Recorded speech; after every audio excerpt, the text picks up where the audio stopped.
Assalamu alaikum viewers. This is Javed Akhtar, your host. I welcome you again in this program. So today I have brought another important book of Professor Mushirul Haq to introduce my talk on. His book would mainly base upon three parts. First, I would give a brief summary of the author of the book. Second, about the book. And third part of my talk would consist of the main points and arguments in order that are lying in the book. Professor Mushirul Haq is one of those eminent Indian scholars who has left an indelible impact on Indian Muslims as well as the Muslim world through his very significant contribution to the wide range of Islamic studies. He was the professor of Islamic studies in Jamia Millia Islamia, New Delhi, where he would teach Arabic, Islamic history and Islam in India. He was born in 1933 in Ghazipur, Uttar Pradesh. He took his primary education in his hometown. Then he received religious education from Nadwatul Ulama Lucknow. After that, he did graduation from Jamia Millia Islamia and post-graduation in Arabic from Aligarh Muslim University. Then he went to Canada and did his MA and PhD from McGill University, Montreal in Islamic Studies. After returning from Canada, he taught at the Indian Institute of Advanced Studies, Shimla, Aligarh Muslim University, Jamia Millia Islamia and Kashmir University. He joined Jamia Millia Islamia University in 1976 as a head of the newly established Department of Islamic and Arab Iranian Studies. Unfortunately, he was kidnapped and killed by militants in Kashmir on 9 April 1990. He has almost covered the whole range of Islamic studies in his writings, wherein he has tried to explore the real picture of Islam and its fundamental sciences. Fiqh, Sharia, and Indian Muslim politics were the subjects he favored the most. Some of his important works include Muslim politics in modern India, मजहब और जदीद जहन, America के काले मुसलमान, मुसलमान और secular Hindustan, मजहब और हिंदुस्तानी मुस्लिम सियासत कल और आज, Islam in secular India and the like. As far as this particular book is concerned, which is Shah Abdul Aziz, his life and time, a study of Indian Muslims' attitude to the British in the early 19th century, is another very fine work of Professor Mushirul Haq. It was published from the Institute of Islamic Culture in 1995. Originally for degree of Master of Arts in Islamic Studies, it was submitted to the Faculty of Graduate Studies and Research in Institute of Islamic Studies, McGill University, Montreal, Canada in April 1964. It was under the title Indian Muslims' Attitude to the British in the early 19th century, a case study of Shah Abdul Aziz. This book is an important to study the attitude of Shah Abdul Aziz and of other Indian Muslims towards the British in India in the first half of the 19th century. This period has great significance in Indian history. The process which was set in motion in 1757 had reached a definite stage by 1803, when the British hegemony was established over Delhi and the Mughal emperor virtually became a pawn in their hands. The author says that this particular period has not been yet fully studied and realized for the Muslims of India. It seems as if the great event of mutiny of 1857 has overshadowed the whole century. In this respect, Professor Mushirul Haq limits himself to the time of Shah Abdul Aziz and of his contemporaries. This book has been divided into 5 chapters. The chapter 1, which is Muslims Meet Christians, gives a concise picture of the life of the Muslims and Christians in India in the early 19th century, particularly in Delhi, the relations between the Indian Muslims and the British in general, and the relations between the officials of the East India Company and the Christians missionaries in particular. Professor Mushirul Haq does not go into detail about the political situation of the country, as he writes that any book of political history can serve this purpose. And this is why in describing the political situation of his time in brief, he brings a few letters of Shah Abdul Aziz, which he had written in Arabic to his uncle Shah Ahlullah, from which we come to know that the Muslims' political power had been shaken and its end was approaching. During the time of Shah Abdul Aziz, the Marathas were one of the strongest powers. Likewise, the Sikhs were in power in the northwestern India. The British, who had established their power in the east long before, were encroaching towards the north. To them, every Indian was alike. Their method of approach also was something new. It was the policy of penetration. Such was the condition of the country in which the Muslims found themselves. Nowadays, when most of the Indian Muslims study the British history of India, they very often overlooked very interesting point. They tend to think that from the first day of their arrival in India, the British has a plan to spread Christianity all over the subcontinent. Therefore, they think that the ulama stood against the Christians. We shall see here that in the period under the study, that is particularly from 1803 till the demise of Shah Abdul Aziz, the British of the East India Company was not as much interested in Christianity as they were in their trade and economy. They did not consider themselves responsible for Christianity. The responsibility lay with the missionaries who were at first forbidden by the East India Company to set foot on Indian soil. However, the missionaries entered India without the permission of the company's directors. When they did so, the two were for a long time hostile to each other. The company maintained a typical commercial attitude till as late as 1758. The Charter of 1698 demanded that every ship of 500 tons load should carry a chaplain, and this is very interesting point. For 60 years, the directors carefully sent out ships of 499 tons in order to escape providing the statutory chaplain. The missionaries could not enter India without an entry permit obtained from the company. However, by 1833, it was declared that the missionaries were no longer required any pass or any license in order to enter India. Missionaries started public work to win the sympathy of the Indians. They aimed at dissemination of education, sanitation, eradication of social evils. They established some schools, hospitals, and social service centers.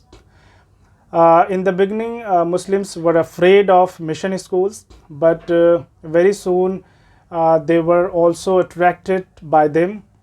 Warren Hastings had founded a madrasa in Calcutta in 1781, and a few years later in 1792, the Oriental College of Delhi, which afterwards known as Delhi College, was founded. Muslims participated in that college. For example, Maulana Mamluk Ali became the head of the Arabic department. Maulana Muhammad Qasim Nanotwi, who is also one of the founders of Darul Uloom Deoband, he was also the part of the staff, and Mufti Saduddin Azurda, he was also one of the examiners. So besides participation in the educational field, a current of social toleration between Muslims and Christians was coming into society during the time of Shah Abdul Aziz. A tendency, what may now be called Indianization, was evident even in the English circle. They were adopting Indian customs, habits and social practices in their daily life. Here Professor Mushirul Haq mentions particularly three very interesting cases of intermarriage between Christian and Muslim families, like Colonel Hersi married to Zahrun Nisa Begum, second Colonel Hersi's son married to Mulka Bomani Begum, and Major General Walter Reinhardt married to Begum Samru. One may ask why Muslim society was not provoked at this great social toleration. This is a question which needs an answer, and that answer probably may lead us to another question as to why this social toleration did not succeed. Professor Mushirul Haq concludes this chapter that the East India Company was not yet regarded as the religious representative of Christianity. It was considered as a political power, and its administration compared to the Indians was more acceptable to the general public. But when missionaries came onto the field, and for many reasons the policy of the East India Company changed to a large extent, the Muslims felt provoked. The missionaries started a mass program of conversion on the ground that Islam was no more a valid religion and salvation lay only in Christianity.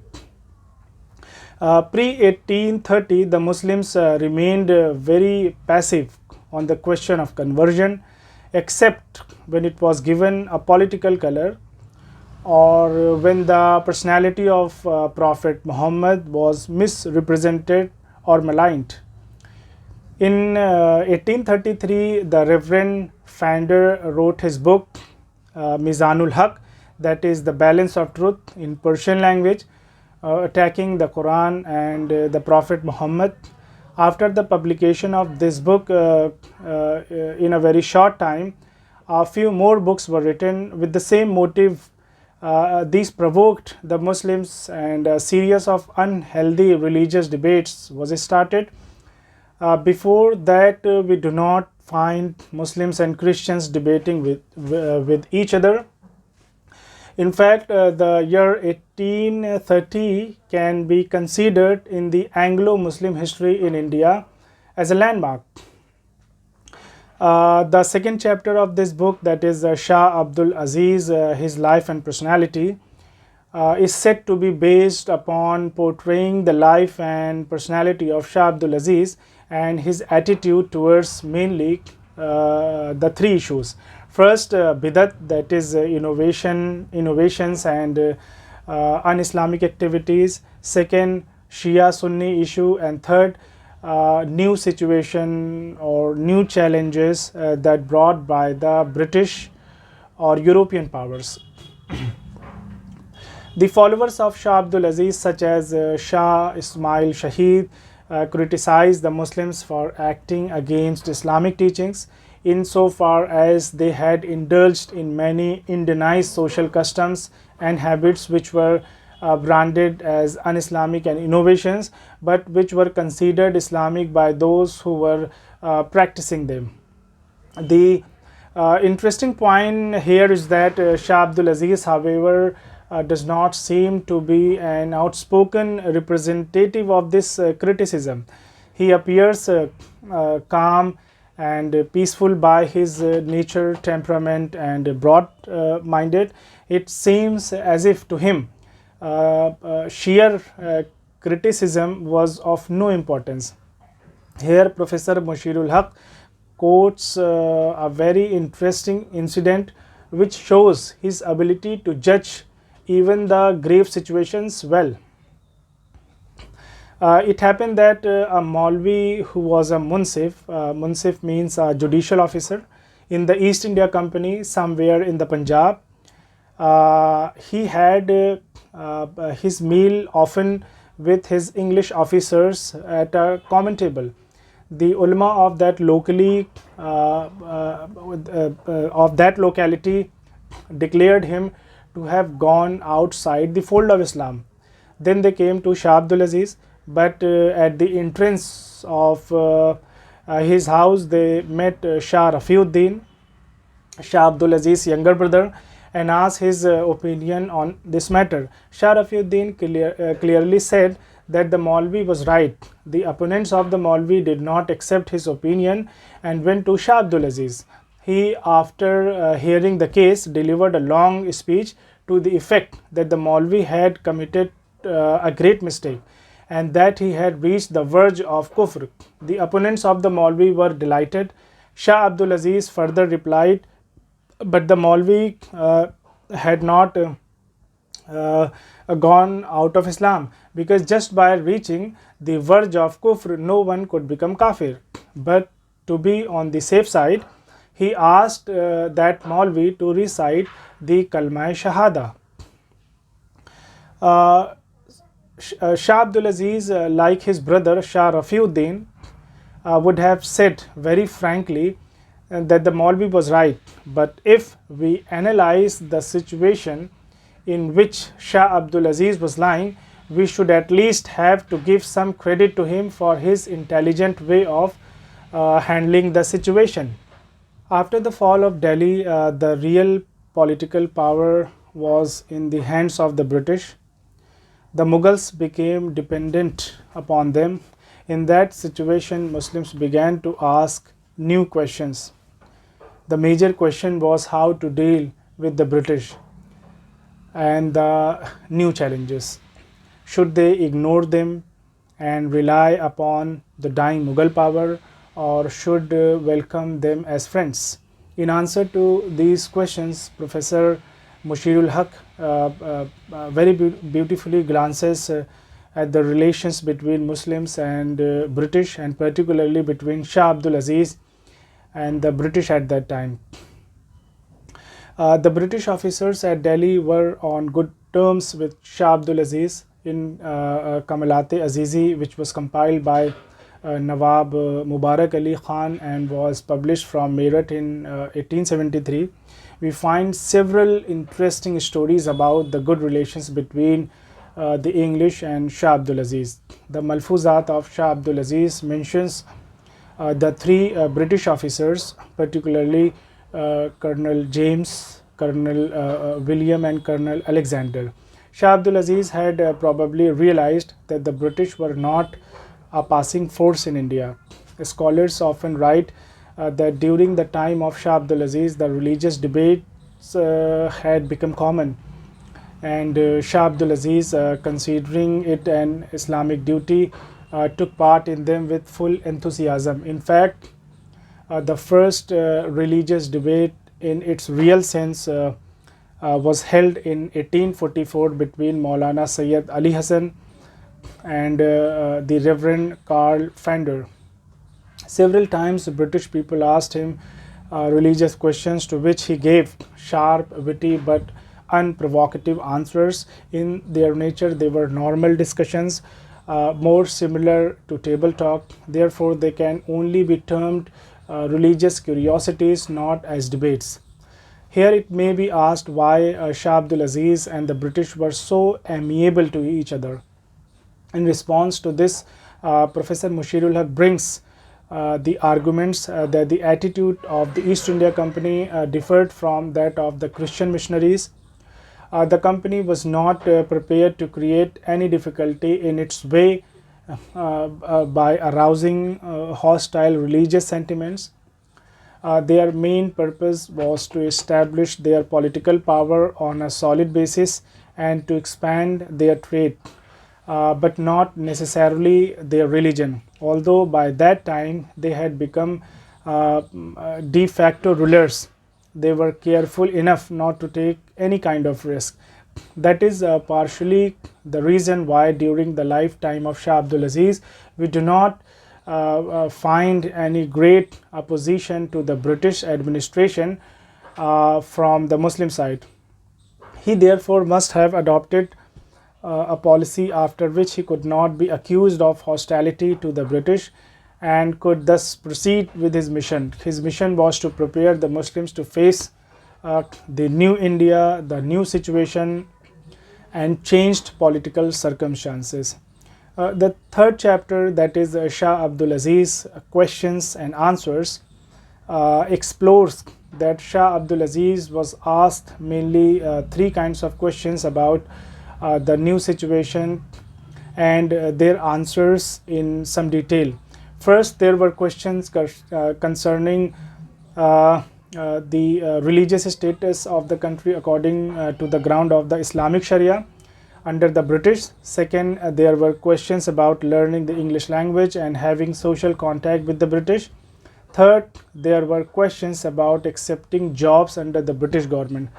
This part is mainly based upon the study of Fatawa Azizi, Malfuzat Azizi and Tafsir Azizi, all by Shah Abdul Aziz.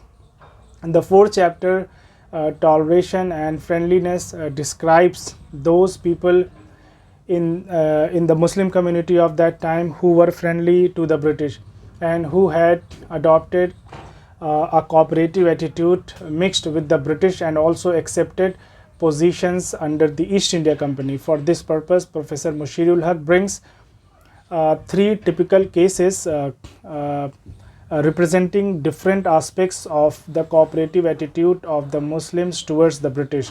First, the ulama who did not see any harm in serving the British government. Second, those people who saw the changing situation of the country and decided to learn English language. As a third case, those who married English women and those English wives were warmly welcomed into their houses. And all these three cases are analyzed very well by Professor Mushirul Haq. So I try to put a concise summary of this book before you. I hope that you would like this introduction and I would be waiting for your comments and feedback on this program.